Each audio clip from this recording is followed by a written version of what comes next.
అరే ఇప్పుడు తలుపు తీస్తావా లేదా?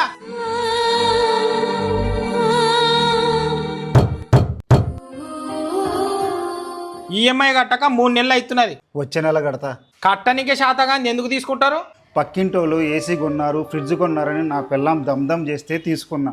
అంటే మీ కోపాలు వస్తాయి కానీ పక్కింటోళ్ళు అది కొన్నారు ఇది కొన్నారు మనం కూడా కొందామని ఏతులో పోయి తీసుకొని మన దగ్గర సగం సంసారాలు నాశనం అవుతున్నాయి.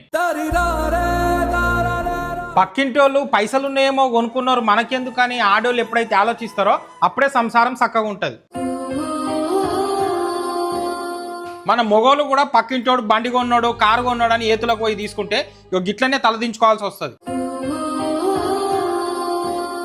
ఇంట్లో ఎర్రగారం అన్నం తింటామనే కానీ అప్పుల బాధ ఉండొద్దు. అప్పుడే మొగోడు ఇంట్లో సంతోషంగా ఉంటాడు. నేను అవి కొనొద్దు ఇవి కొనొద్దు అని చెప్తలేను కానీ మన స్థాయికి తగ్గట్లు కొనాలి అని చెప్తున్నా.